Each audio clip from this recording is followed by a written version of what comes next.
on First at 9 this Friday, the 26th of December 2025. Solemn remembrance. Sri Lanka marks 21 years since 2004 tsunami that tragically claimed over 35,000 lives. None left behind. Government announces plans to build permanent residences for families whose houses were destroyed in recent disasters. Intense rainfall possible from December 29th, warns the Met. Playing favourites. Government accused of attempting to appoint an NPP henchman to the post of Auditor General. Cuffed. Former Minister Douglas Devananda arrested over firearms scandal. Kalin baby so rupial anuwakata. Kalin baby podi hamotamai. This is Derana First at 9. Live from Studio 24 in Colombo. Good evening and welcome to First at 9, brought to you by the Derana News Channel, Sri Lanka's most trusted news source. I'm Derana, joining you live with the latest in Sri Lanka and around the world. We begin with your top story. Today marks 21 years since the devastating Indian Ocean tsunami that claimed over 35,000 lives, leaving an indelible scar of destruction across the region. In solemn remembrance of the tragedy, memorial ceremonies and moments of silence were observed across Sri Lanka.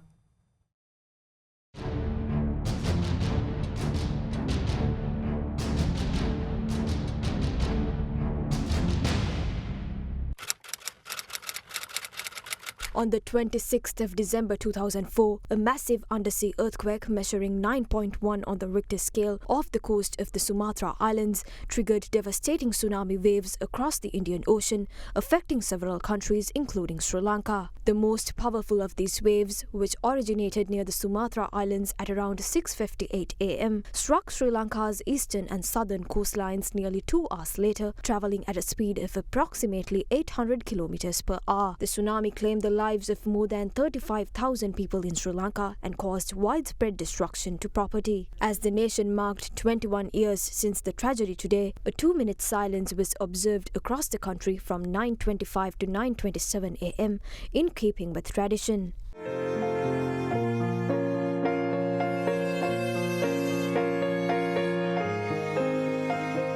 A special memorial train departed from the Colombo Fort railway station to Beliata at 6:50 this morning in remembrance of the passengers and railway employees who lost their lives in the Paralia train disaster. The Paralia tragedy, regarded as the deadliest railway accident in the world, claimed over 1,700 lives. While the original engine involved in the disaster is usually deployed for the annual remembrance journey, a different engine was used this year due to a technical issue. The train made a stop at the Paralia railway station where floral tributes were laid at the Tsunami Memorial.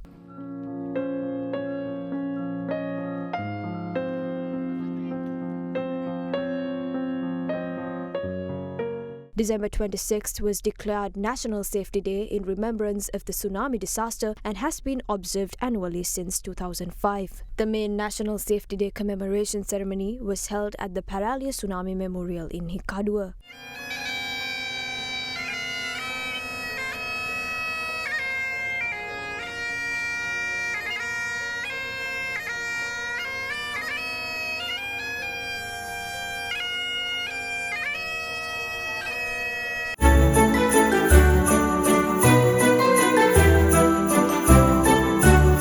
The 30% discount on Apico Foam and Spring mattresses, available at Apico Supercenter and Apico Daily. Christmas continues to be celebrated with great joy through a variety of unique traditions around the world. In Sri Lanka, the streets and landmarks of Colombo were illuminated with dazzling Christmas lights, drawing massive crowds that came together to witness and take part in the festive celebrations. The city of Colombo was brightly illuminated and festively adorned for Christmas, creating a vibrant atmosphere across key locations. A large number of people flocked to the city last night to witness the Christmas celebrations and light displays at prominent landmarks including Goldface Green, the Port City, Lotus Tower and Kochikade. The defence headquarters in Akuregoda was beautifully decorated to mark the Christmas season, adding to the festive spirit in the Battarmulla area, including Diyatuyana. Meanwhile, special Christmas celebrations were organised for children affected by Cyclone Ditwa, who are currently staying in safety centres. Children housed at shelters run by Albion Tamil College and Alagola Tamil College in Valimada Educational Zone marked the season with joy and festivities. A Christmas celebration was also held for children accommodated at a secure care centre as part of these efforts. Meanwhile, many cities across the island were decorated to welcome Christmas, with carol services and festive concerts taking place. Notably, the 10th annual Christmas Carol concert, organised by the Sahaja Vocational Training Centre for Children with Special Needs, was held at the Kandavala Punyavardhana Rama Temple in Ratmalana. The Defence Ministry's Additional Secretary for Disaster Management K.G. Dharmatilaka stated that plans are underway to build permanent houses for families whose houses were destroyed in recent disasters, while partially damaged homes and affected industries will receive support through reconstruction and loans. In the meantime, the Department of Meteorology warned that an active easterly wave from December 29th is likely to bring increased rainfall in the coming days. Mundalama police have taken measures to apprehend a National People's Power member of the Puttalam Pradeshya Sabha. The arrest was made in connection with an incident in which he allegedly threatened and insulted a Grama Niladhari officer of Mangala area who was involved in official disaster relief duty on December 6th. Following a complaint received at the Mundalama police station on December 23rd, an investigation was conducted, leading to the suspect being arrested on charges of criminal coercion. Puttalam magistrate Dayani Sandhya granted the Pradeshya Sabha member bail on a surety of 500,000 rupees and ordered that he report to the Mundalama police on the last Sunday of every month until the next court session. Meanwhile, matters regarding disaster allowances were discussed at a press conference today. 5000 දීමනාවට සුසුකම් ලැබලා තියෙනවා 4,56,846 දිනක්. පවුල් ඒ පවුල් අතරින් මේ වෙනකොට ගෙවලා අවසන් කරලා තියෙනවා 3,72,447ක්. ඒ කියන්නේ 82.8ක ප්‍රගතියක් තියෙනවා 25000 දීමනාව ගීම සම්බන්ධව. මේ අවුරුද්ද අවසන් වෙන කලින් අපි පාසල් දරුවන්ට හිමි 15000 දීමනාව ගෙවලා අවසන් කරන්න බලාපොරොත්තු වෙනවා. ස්ථිර නිවාස සඳහා වැඩපිළිවෙල අපි ආරම්භ කරන්නේ ලබන අවුරුද්දේ මුලම ආරම්භ කරනවා. එතෙන්දී අපි බලාපොරොත්තු වෙනවා අර්ධ නිවාස හානි ඒ ස්ථානයේම පිළිසකර කරලා දෙන්න පුළුවන් අය ඉන්නවනම් ඒ ස්ථානයේම අපි යාට නිවස පිළිසකර කරලා දෙනවා. කර්මාන්තවලට සිදු හානියට වන්දියක් දෙනවා. ඊට අමතරව ණයක් ලබා දෙනවා. නැවත නැගී සිටින්න. මොකද ඒක වන්දියකින් සම්පූර්ණ සියල්ල ප්‍රතිපූර්ණ කරන්න බෑ. වන්දි සියල්ලට වන්දි ගෙවන්නත් බැරි වෙන්න පුළුවන්. Separately, the Department of Meteorology stated that due to an active easterly wave expected from December 29th, rainfall is likely to increase in the northern, north central, eastern, Uwa and central provinces over the next few days. Generous donations are steadily flowing to the Manusat Derana relief operation in support of school children affected by Cyclone Ditwa. Acclaimed dancer Chandana Vikramasinghe, together with his troupe, donated school equipment and stationery to Manusat Derana.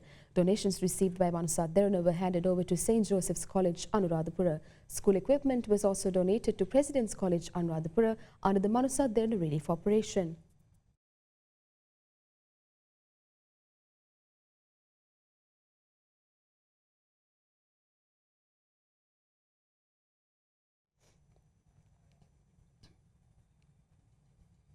The 30% discount on Apico Farm and Spring mattresses available at Apico Supercenter and Apico Daily. වසරකට ළමුන් 22000කගේ පාසල් ගමන මග නවතිනවා. එවන් දරුවන් නැවත පාසල් යවන්න අභ්‍යාස පොත් පරිත්‍යාග කරන්න. සෑම පොතකටම ඇට්ලස් පොතක් අපෙන්.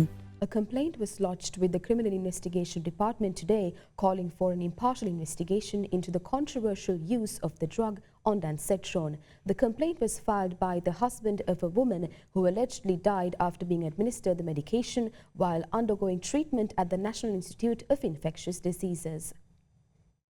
2 patients receiving treatment for fever at the National Institute of Infectious Diseases died suddenly on the 11th and 14th of this month, raising serious concerns among health authorities. The patients, who were reportedly not in critical condition, are suspected to have died due to complications following the administration of the drug ondansetron. In response to the incident, the Ministry of Health has taken immediate steps to suspend the use of the medication pending further investigations. The husband of one of the deceased patients lodged a complaint with the Criminal Investigation Department today, seeking accountability over the sudden death. Meanwhile, the Ministry of Health has launched an internal investigation to determine whether the deaths were directly linked to the use of the drug. ඔන්ඩෙන් සෙට්‍රෝන් කියන ඖෂධයෙන් පළවෙනියටම මිය ගියේ මගේ බිරිඳ. Dengue රෝගය නිසා ඇති වෙන අමාරු ඇරෙන්න කිසිම වෙන මරණීය අමාරු තිබෙන්නේ නැහැ. සෞඛ්‍ය ඇමතිතුමාත් පිළිගත්තා ඒක. මේ බෙහෙතම තමයි මේකට හේතු වෙන්න ඕනේ කියලායි මම හිතන්නේ. තවත් කෙනෙක්ට මේ වගේ අපරාධයක් සිද්ධ වෙන්නේ නැති වෙන්න මේ ක්‍රියාදාමය වෙන්න ඕනේ කියන එකයි මට වෙන්න ඕන. මොකද අපි සෑහෙන වේදනාවකින් ඉන්නේ. Health Minister Dr. Nalinda Jayatissa has stated that if any irregularities are found in the drug procurement or approval process, those responsible will be dealt with according to the law. නියමිත ප්‍රසම්පාදන ක්‍රියාවලිය කටයුතු කරලා තිබෙනවා. ඒ වගේම නියමිත ආකාරයට ලියාපදිංචි කිරීම කරලා තිබෙනවා. නිසා මේ ක්‍රියාවලියේදී යම් දෝෂයක් සිදු වෙලා තිබෙනවා නම් ඒවට එරෙහිව සමාගමට එරෙහිව දේශ නියෝජනයට එරෙහිව සහ යාන්ත්‍රයේ කොතන අඩුපාඩුවක් කරලා තිබෙනවා නම් එයට එරෙහිව අපි නීති ක්‍රියාත්මක කරනවා. 6 suspects have been arrested in connection with the shooting at a home appliances showroom in Ambalangoda earlier this week. Investigations by the police also revealed that the murder was orchestrated by underworld figure Karandaniya Sudha, who is currently believed to be overseas. An employee of a home appliances showroom in Ambalangoda was shot dead on the 22nd of December. Several police teams launched investigations into the incident, following which the police special task force recently arrested 2 suspects in connection with the murder. During interrogation, the suspects revealed that they had coordinated the gunmen and facilitated their escape by providing transportation after the shooting. According to information disclosed by the suspects, the murder was allegedly orchestrated by an underworld figure, Karandaniya Sudha, who is currently believed to be overseas. A further 3 suspects were arrested during joint investigations conducted by the Police Special Task Force and the Gaol Crime Division. Based on information provided by the suspects, police also recovered the motorcycle used in the crime, along with the pistol and the revolver used in the shooting. In addition, a woman believed to be in direct contact with Karandaniya Sudha was also taken into custody. Further investigations into the incident are ongoing. The Bahujana Balaya organization warns of a possibility of the government appointing officials who support them into the Constitutional Council in order to appoint a National People's Power henchman as the Auditor General. Meanwhile, former parliamentarian of the Samagijana Balawege Lakshman Kiryala asserts that an individual accepted by all must be appointed as the country's Auditor General. විවස්ථාදායක සභාවේ ස්වාධීනව පත් කරන නිලධාරී තුන්දෙනාගේ දූර කාලේ ජනවාරි මාස 2 වෙනිදා අවසන් වෙනවා. ඊට පස්සේ ජනාධිපතිවරයාට බලය ලැබෙනවා ස්වාධීනව පත් කරපොලද නිලධාරී තුන්දෙනා පත් කරන්න. මේ නිලධාරී තුන්දෙනා පත් වෙන්නේ එක්ක කතානායකවරු විසින් නාම යෝජනා කරනවා. අග්‍රාමාත්‍යතුමා විසින් නාම යෝජනා කරනවා. විපක්ෂ නායකවරයා විසින් නාම යෝජනා කරනවා. ඉතින් අපි දැක්ක දිගටම මීට පෙර පැවති ආණ්ඩු මේ ස්වාධීන නිලධාරීන් තුන්දෙනා පත් කරද්දී විවස්ථාදායක සභාවට විවස්ථාවෙන් පැහැදිලි කරලා තියෙන මේ රටේ හැමෝම පිළිගන්න පුළුවන් ස්වාධීන චරිත තමයි පත් කරේ. හැබැයි මේ 103 වෙච්ච JVP විසින් මෙහෙවන මාලිමා ආණ්ඩුව තමන්ගේ ක්‍රියාකාරීත්වයෙන් පෙන්වලා තියෙන සෑම තනතුරකටම පක්ෂයේ හෙන්චයියෙක් පත් කරනවා කියලා. ඒ හින්දා ඉදිරියේදී මේ ව්‍යවස්ථාදායක සභාවේ සංයුතිය වෙනස් වෙයි. එහෙම වුණොත් මේ රටේ විගණකාධිපතිවරයාට විදිහට අනුරු කුමාර ජනාධිපතිවරයාට හිතවත් ජනතා විමුක්ති පෙරමුණට හිතවත් හෙන්චයියෙක් කවුරු හරි නාම යෝජනා කළ පත් කරගනි. ඒක තමයි මේ රටේ රාජ්‍ය භාණ්ඩාගාරයේ විනාශයේ ආරම්භය. මම හිතන්නේ 76 වසරක සාපය ගැන කතා කරු අපිට 77 වසරේ තමයි හොඳම සාපේ හම්බුනේ. දැන් රජය සූදානම් වෙනවා ටූනෝ කොන්ෆරන්ස් එකක් ජාත්‍යන්තර සමුළුවක් ඇඳවන්න ආධාරය ඉල්ලලා අපේ විපක්ෂ නායක සජිත් ප්‍රේමදාස මැතිතුමා තමයි ඒක මුලින්ම පාර්ලිමේන්තුවේ යෝජනා කරුවේ. හැබැයි මම හිතන්නේ ඒක යෝජනා කරපු වෙලාවේ අනිත් පැත්තේ කිව්වා ප්ලීස් සජිත් උදව් වෙපා කියලා. මතකද ඒක? හැබැයි ඩෝනෝ කොන්ෆරන්ස් එක ඇඳවන්න කලින් ආණ්ඩු පක්ෂයට විපක්ෂයට පිළිගන්න පුළුවන් විගණකාධිපතිවරයෙක් පත් කරන්න ඕන. මොකද ජාත්‍යන්තරේ මුදල් දෙන්නේ නැහැ. ජාත්‍යන්තරයට විශ්වාස පුද්ගලයෙක් දෙන්නපත් වෙන්න ඕන. Opposition leader Sajid Premadasa urges the government to expedite its relief program for families displaced by Cyclone Ditwa. Speaking at a press conference, he stressed that assistance to affected communities remains inadequate and warned that the country has yet to receive sufficient support for rebuilding and long-term recovery. පශ්චාත් දිත්වා සුලිකුණාටු සමයේ ඉක්මනින් කඩිනමින් ඉටුවිය යුතු කාර්යයන් කිහිපයක් තිබෙනවා. ඒ ඉෂ්ට සිද්ධ කරන්නට රජය වහා පියවර ගත යුතුයි. ආරක්ෂිත භූමියක තමන්ගේම නිවස සාදා ගැනීම සහ තමන්ට ස්ථිරසාර ජීවනෝපායක් නිර්මාණය කරමින් ඒ දරු පවුල් රැක බලා ගන්න ජීවත් කරවන්න සුදුසු වැඩපිළිවෙලක් වහා ක්‍රියාත්මක කරන්නට ඕන. ඉබිගමනින් යන්නේ නැතුව නිශ්චිත ක්‍රමවේදයක් තුළ කාර්යක්ෂම වැඩසටහනක් විපතට පත්වන ජනතාවට සහන සලසා දෙන්නට ක්‍රියාත්මක විය යුතුයි. ඒ වගේම අපි හොයලා බැලුවොත් ඇත්ත වශයෙන්ම රට ගොඩනගන්නට අවශ්‍ය ප්‍රමාණවත් ආධාර උපකාර තවමත් අපේ රටට ලැබිලා නැහැ. කල්මරමර ඉන්නේ නැතුව ඉතාමත්ම ඉක්මනින් ජාත්‍යන්තර ආධාරක සමුළුවක් පැවැත්වීම අත්‍යවශ්‍යයි. ඒ වගේම විශේෂයෙන්ම අලුත් ආපදා කළමනාකරන, ආපදා අවම කරන, ආපදා වළක්වන යම් අලුත් ක්‍රමවේදයක්, අලුත් වැඩපිළිවෙලක්, අලුත් යාන්ත්‍රණයක්, අලුත් ආයතන මේවා ශක්තිමත් කරන්නට, අලුත් පනතක් ක්‍රියාත්මක කරන්නට ඕන. Now let's take a look at the latest developments in the political sphere today. පළාත් පාලන ආයතනයක මාලිමාවේ පාලනය යටතේ කොහොමද වසරක මූල්‍ය ප්‍රගතිය කියලා පෙන්වන්න නම් කොහොමද සංවර්ධන ව්‍යාපෘතික පෙන්වන්න නම් අපට අයවැයක් ඉදිරිපත් කරලා අයවැය ක්‍රියාත්මක කරලා යම් නිශ්චිත කාලයක් ඕන. හැබැයි මේ පළවෙනි අයවැය තමයි මේ මහතුරු මේ පරද්දන්නේ. මේ මාලිමාවට එරෙහි විමන් නෙමෙයි ලැබෙන ආදායම් ටික ජනතාව වෙනුවෙන් වියදම් කරනවා සංවර්ධන ව්‍යාපෘතික යනවා. ඒක වළක්වන්න තමයි නටබුන් වෙච්ච විපක්ෂය දැන් ඔය එක්කෙනා දෙන්න එකතු වෙලා අයවැයට විරුද්ධව ඡන්දය දීලා ඔය ප්‍රකාශ කරන්න හදන්නේ. ඔබතුමාලා අපිට ඇඟිල්ල දික් කරන්න කලින් මේ රටේ ජනතාවට කියන්න දැන් ඔබතුමාලා බලයට ඇවිල්ලා අවුරුද්දක් වෙනවා මේ රටේ ජනතාව වෙනුවෙන් ඔබතුමාලා කරපු එක කාරණයක් මේ රටේ අනාගත පරපුර වෙනුවෙන් කරපු එක සංවර්ධනයක් පහුගිය අවුරුද්ද ඇතුලේ කරා නම් අන්න ඒක මොකක්ද කියලා ජනතාවට කියලා ඊට පස්සේ මේ රටට වැඩ කරපු පුද්ගලයින්ට පක්ෂවලට ඇඟිල්ල දික් කරන්න. රටේ සල්ලි නැතුව පෝලිං යුගයක් හදලා අවුරුද්දක් ඇතුළත කෝටි 50000ක් ඉතුරු කරලා මිනිසුන්ට ස්වභාවික විපතකදී බෙදන්න පුළුවන් ආණ්ඩුවක් ඇදුවා නම් ඉතිහාසයේ පළවෙනි වතාවට ඒක ජාතික ජනබලවේගයේ ආණ්ඩුව විතරයි කියලා මම කියනවා. එහෙම සල්ලියක් ඉතුරු කරපු ආණ්ඩුවක් කොහෙද ඉන්නේ? තවත් රුපියල් කෝටි 50000කට වඩා තියෙනවා භාණ්ඩාගාරයේ වෙනම. මේ ආණ්ඩුව දවස ගාන මිනිස්සුන්ට එපා වෙන්නේ මේ ආණ්ඩුවේ මැති ඇමතිවරුන් බලධාරීන් කරන කයිවාරු වල ප්‍රතිඵලයක් විදිහට තමයි මිනිස්සු අතර දවස ගාන අප්‍රසාදයට පත් වෙලා තින්නේ. මේ කට්ටියට මේ ආණ්ඩුවක් ලොකු වැඩි. ඇත්තටම දැන් බලාගෙන යනකොට ප්‍රාදේශීය සභාවත් ලොකු වැඩි. මේ රට වෙලාගෙන තිබෙන මේ මාත්‍රාව මේ අපරාධවලින් මේ රට මුදව ගන්න කියන යෝජනාව සාකච්ඡා කරලා අපි තීන්දුවක් කරන් තිබෙනවා. වෙන්න තිබුණේ එවැනි කෙනෙක් අත්තරලු ගත්තොත් එම අත්තරලුට ගත්ත කෙනාට බැනලා ඒ රස්සායන තයින් කළා ඕන නිදහස් කරපේක වයිස් මාත්‍ය. ඒක නැත්ත. අද එහෙම නැහැ. අද අපි රණ්ඩු වෙන්නේ මු අත්තරලුට ගත්තේ නැති අය කියන.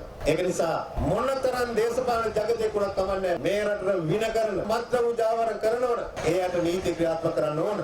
තමන්ගේ ආණ්ඩුවේ මැති ඇමතිවරුන්ට එරෙහිව චෝදනාවක් එල්ල වුණාම එහි පැමිණිලි පාර්ශවය හෝ වෙනත් පාර්ශවයක් වින්දිත පාර්ශවය හෝ වෙනත් පාර්ශවයක් වැරදිකරුවන් ලෙස අර්ථකථනය කිරීමේ මූලෝපාය තමයි දැන් මේ අනුගමනය කරමින් ඉන්නේ.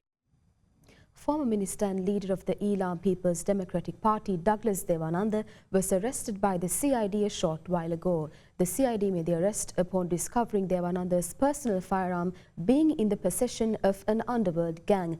This discovery was made by the CID in 2019 while interrogating the now deceased underworld don Makandure Madhush. According to reports, the firearm was provided in 2001 to then Minister Devananda by the Sri Lanka Army for his personal use.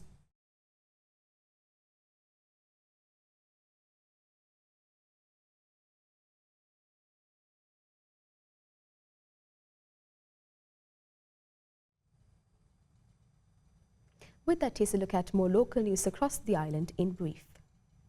A special search operation was conducted today at the Kandy District Secretariat following a bomb scare. Police confirmed that no explosives have been found so far. The operation was launched after an email to the district secretary alleged that bombs have been hidden at 5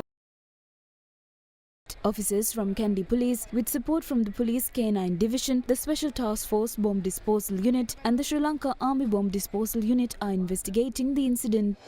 In a special operation at Bandaranaike International Airport, customs officers arrested 3 Sri Lankan nationals early today for attempting to smuggle goods valued at 8.6 million rupees into the country. The suspects include a 58-year-old businessman from Negombo and 2 38-year-old businesswomen from Bandaravela. Upon inspecting their luggage luggage, customs officers discovered 220 cartons of foreign manufactured cigarettes, 19 bottles of foreign liquor, 430 packets of unlicensed cosmetic collagen, and a stock of footwear and other merchandise.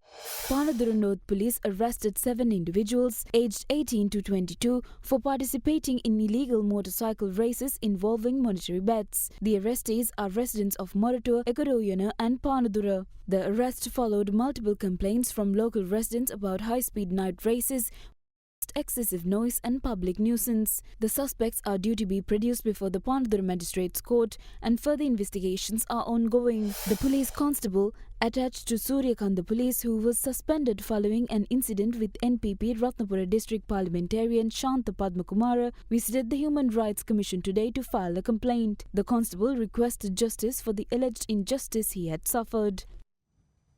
Sri Lanka is set to host South Asia's first reggae music festival, One Love 2026, a tribute to the legendary Bob Marley to celebrate the 81st birthday of the legendary reggae icon. The festival is scheduled to take place at Bentota Beach in late March next year and is set to run annually for 5 years. Sri Lanka is set to host South Asia's first reggae music festival titled One Love 2026, a tribute to the legendary Bob Marley. The announcement was made during a recent press briefing held in Colombo. Organised by One in a Million Entertainment Limited, the 3-day festival will take place on Bentota Beach from March 27 to 29 next year in celebration of the late reggae icon Bob Marley. The festival will feature 6 international reggae artists, including British reggae singer Maxi Priest. Every time you have an event here in Sri Lanka, especially if you are bringing overseas artists, one thing is you are attracting foreigners to come and visit the country. We are giving reasons for them to come here. The benefit of that goes all the way into the farmers, to everyone in the economy. There's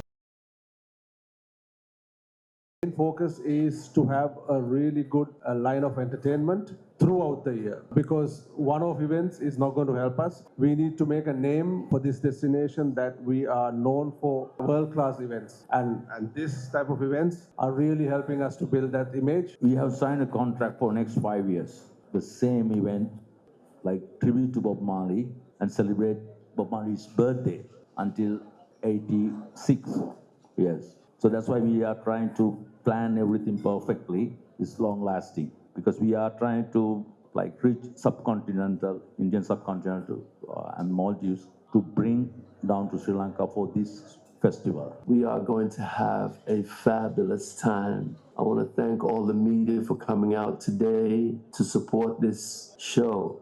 I look forward, myself, all the rest of the band. We can't wait to come back to Sri Lanka. During the press briefing, it was also announced that a portion of the proceeds from One Love Festival ticket sales will be donated to a water purification project for children's orphanages carried out by the Indian Cultural Association of Sri Lanka.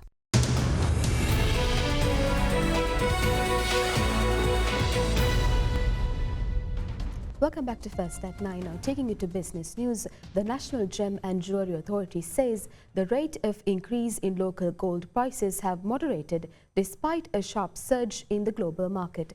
Deputy Director Indika Bandara said a 24-carat gold sovereign is currently trading at approximately 357,000 rupees in Sri Lanka. He noted that international gold prices have reached a historic peak, with an ounce priced at $4,479 as of yesterday. However, Bandara added that gold prices are expected to resume an upward trend following the Christmas season.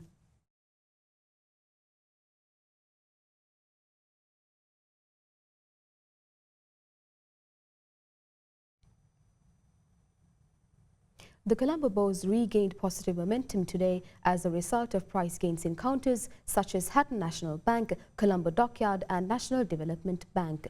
The benchmark ASPI gained 0.50% to close at 22,068.84 points. The more liquid S&P Sri Lanka 20, however, decreased by 0.43% to end the day at 6,041.53. Market turnover was 2.7 billion rupees. Foreign participation in market activity remained at subdued levels, with foreigners closing as net buyers, purchasing shares worth 18 million rupees.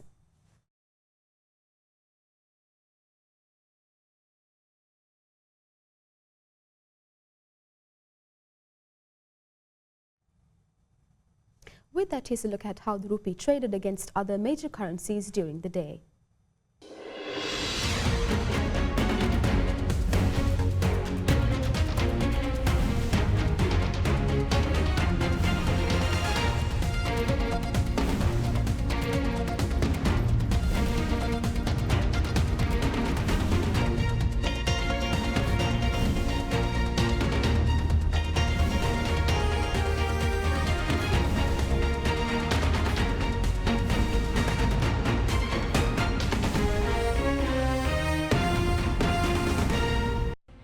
That's all for tonight from First at 9. For the latest developments around the clock, stay in touch with Ada Derana, the Sri Lankan news brand of international excellence. Thank you for joining, stay safe and have a great night.